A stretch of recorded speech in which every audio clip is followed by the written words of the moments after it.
Welcome to Life Chapters Wellbeing Service, podcast number 2, Peace Unplugged. Today I have with me Alex LaRoche. She's a Reiki practitioner and instructor. This is my first attempt at interviewing somebody for a podcast. It's been fun, it's been quite challenging as well, and I hope you enjoy it. Thank you. Okay, welcome Alex. Thanks for coming along today. You're welcome. My podcast is called Peace Unplugged. Yeah. And I wanted to ask you, and I'll probably ask other people when I do further podcasts, what gives you peace in your life? What gives me peace in my life? Well, do you mean in my work or just in my general life? In your general life or in your work life, or what do you desire for peace? Well, I find peace in the work that I do because I really enjoy it. Peace, yeah, that's quite a general question, isn't it? Peace. Well, I mean, in a wider sense, my family and everybody, just to be happy. And that doesn't need to be anything massive, but just doing, and then for me, myself, seeing friends and, just some things like that, really. Remind me of what it is that you actually do. Right, well, I'm a beauty therapist, but I'm also a holistic therapist, and I sort of moved on to it must have been about about 6 years ago. I expanded into Reiki. I did my Reiki 1, although I had actually done my Reiki 1 and 2. I did do them. I trained in them about 15 years ago, but I never really used it as such. I just did the work that I was doing, and then I just felt, I don't know whether maybe something had happened where I was feeling stressed, and I don't know, maybe something's happening in my life, and I just felt like I wanted to have a treatment, a Reiki treatment, to help with maybe anxiety or something. Yeah. So I had a look at I went online and I had a look at a few websites of people that do Reiki or that offer it. And I found, I had a look at a couple of people, and the one that I was drawn to was a lady called Diana Cox. And I went for a treatment with her, and I felt amazing afterwards. I felt, like everything had cleared. I felt peace, and I thought, right, okay, this is something that... There's an answer to the first question, actually, isn't it? Yeah, you found peace doing Reiki, or receiving Reiki. Yeah. And it sort of started something. That was it, I was hooked on it. And obviously I did all my training, my Reiki 1, 2 and my Masters with Diana. Okay, so tell me a bit more about it. I mean, Reiki is something I think I experienced about 25 years ago.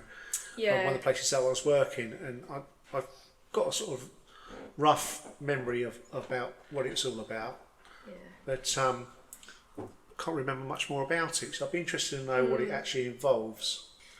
Right, well, I mean, Reiki it's the energy healing. It's working with energy. Energy. So it's not, and I'm channeling the energy. It's not coming from me. Yeah. You can either have hands on or hands off, because you're putting your hands, it just be in that person's aura or energy field. I tend to do a bit of both. Full treatment, you can offer a full treatment for an hour, and the actual process would be your client would lie down or lie back, and then you just close your eyes, and then you'd go through all the chakras and the different areas and then you'd work with that, and that would be an hour's treatment. But it doesn't have to be an hour. You can do Reiki for 10 minutes, and someone's sitting in a chair. You can do, you don't actually have to do like a hands-on treatment with that specific one person. You can have a room of people, and you can channel Reiki and do it in meditation form. So you can, lots of different ways you can use Reiki. Is it something that somebody can do on themselves? Yeah, absolutely. Yeah, you are encouraged to do it on yourself if you're a practitioner. Okay, so kind of similar to when I do the mindful meditations, I always encourage people to practice on their own as well. Yeah. But do you find that, like I find that actually if you've got a room of people, you get that that mindset in the room, and energy joins together, and it's more powerful. Yeah, it can be really powerful. Okay. Yeah, I've done a few of those, which is really nice. And sometimes if anybody wants it, I'll sort of walk around and just place my hands or around or above their head, so they get an extra blast of the Reiki as I'm going round. Okay, so whereabouts do you practice it locally? As we're here in Birchington, certainly where I live. Do you live in Birchington or Margate? You're in Margate. Yeah. Whereabouts do you practice it? I've got a treatment room in my house. Do you practice it anywhere out in the community at all? I do. I can do it mobile for people. I have done it before if they can't get to me, or if they've got like a disability or a terminal illness or something like that, and Reiki's the right treatment for them, so I would go to them. Yeah.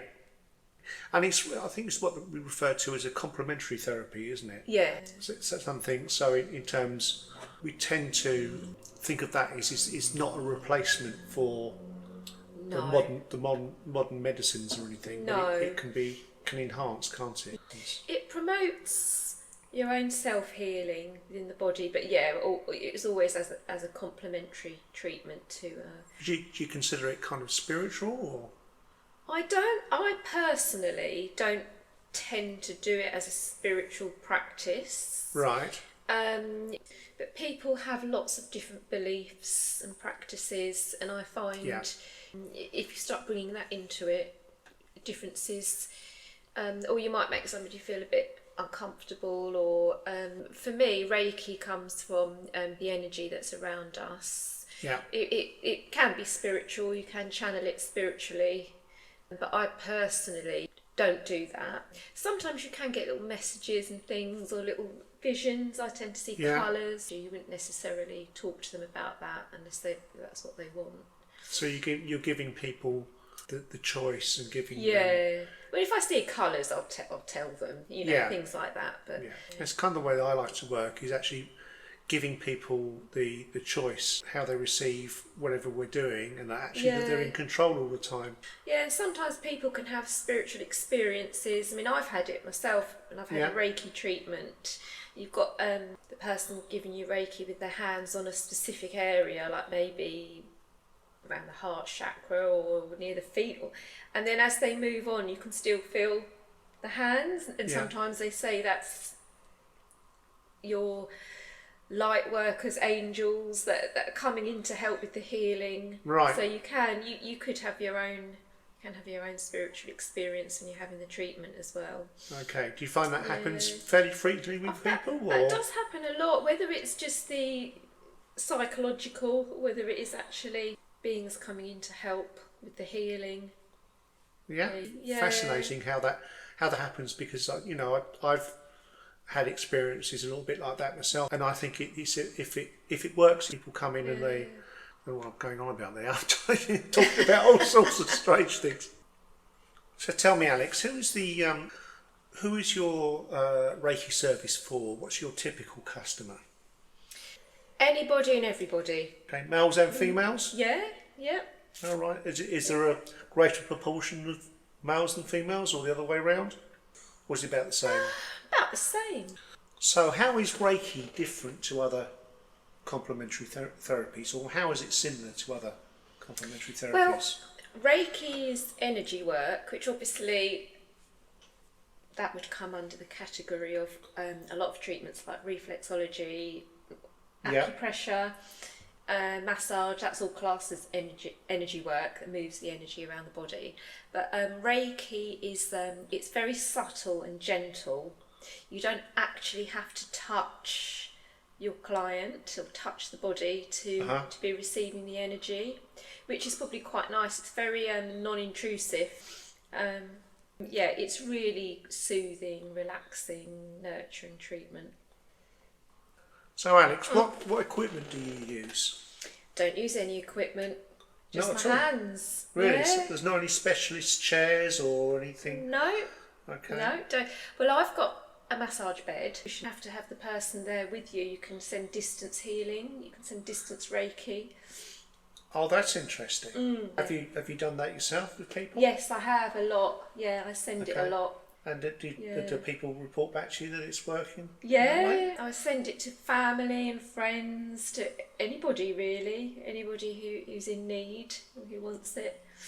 Would you say it's as effective as a distance, or? It seems to be. Okay, that's fascinating, because I kind of presumed that it would be more effective when you're one-on-one with a person. No, not at all. You don't even have to be in the same room, in the same town, in the same country. So it's just really that thought process. I guess it's a little bit like I always used to experience.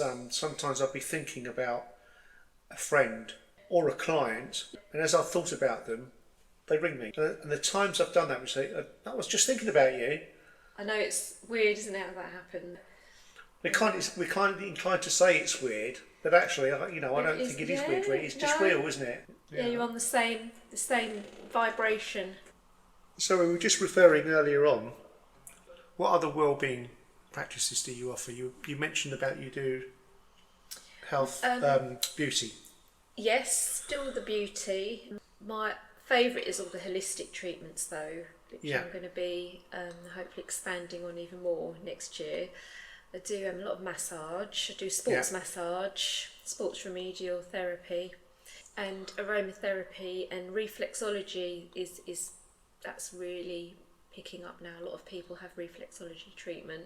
That's so what exactly is reflexology? How's that different to Reiki? It's points on the feet, pressure points on the feet. We've got points in our feet that correspond to every part of the body. So we've got 7,200 nerve endings in our feet. So you can actually treat people. I've got clients that can't tolerate massage. I've got a gentleman who's got Huntington's. Right. And he used to love having his back massages, but you can't always tolerate them so much. But he suffers with back pain and sciatica. So I treat him with reflexology, and that's really effective. But I've got quite a few people that I treat with reflexology for all sorts of things. Okay, that's interesting. So that's like another option, isn't it? If people trying different treatments and different ways of working you can mix the two. You can have some reflexology and Reiki. I quite often sort of mix the therapies. Yeah. I give Reiki to people and then give them a massage or a treatment. Are you planning to do anything online at all? Yes, you can. Yeah, you can do it online. You can do via Zoom. Yeah. And online Reiki meditations. So that's something I'm looking at in the new year. Or next year. Okay. I do actually do Diana, she does do one, which I join in with on a Thursday evening when I can, and that's really nice. So I'd like to start doing some things like that next year, or next month it is now, isn't it? Well, I guess the greatest thing about doing it online, and you can actually literally reach out to anybody in the world, really. Then can't you? They can work out really well. Okay, Alex. So, how do you become a Reiki master? You were telling me that you're a Reiki master? Yes, well, a Reiki master is basically the level 3, the highest level of Reiki, and it means that you can give attunements and you can teach. So tell me, what do you mean by attunement? What does attunements mean? An attunement means it's a bit like say ritual's really not the right word for it, but it means that you are opened up to Reiki and so that you can actually that you can actually give Reiki. Right. Okay. So you can. And then by becoming a Reiki master, what's the difference with that? How is that? Well, a Reiki master basically means that you can teach it. You're at the level where you can teach other people. They're level 1, 2, and 3. I see. I understand. And are you doing any teaching at the moment? Not at the moment, but that's something that I need to expand to next year. Okay. Finding a place to. Well, I suppose I could do it from home, but maybe need a bigger area to do it. But I'd love to start taking on some Reiki level 1s. And how long does it take to train Reiki? Well, the Reiki level 1 is 1 day. The level 2 is 3 days, and then master is 3 days. Does it work out? Is it reasonably expensive to do, or do you do it from different places, or? It's not too bad actually. It's affordable, yeah. Okay, so It's definitely worth doing it in that kind of. I prefer doing it like face to face. Yeah. I mean, obviously, for some people online, you can do it online, couldn't you? But I prefer being in a room with other people because you give Reiki to each other as part of your training. Right. And I quite like, I'd rather be. That's how I like to do it anyway. So what's the ideal number of people that you'd have in a Reiki class? Well, when I did my Reiki training, there was 6 of us in one group and 4 in the other. But you can just literally have just 2 of you.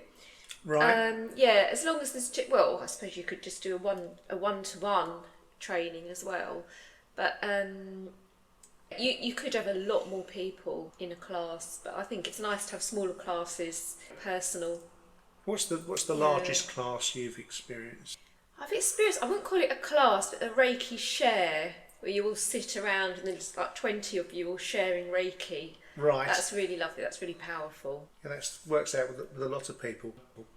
What would you say would be too many people? Would it be a point where there would be too many people around to do it effectively? I don't think you can have too many people when you do Reiki. I think the more the better. Maybe for teaching, you probably have to have some cut-off point so you can give your attention to everybody.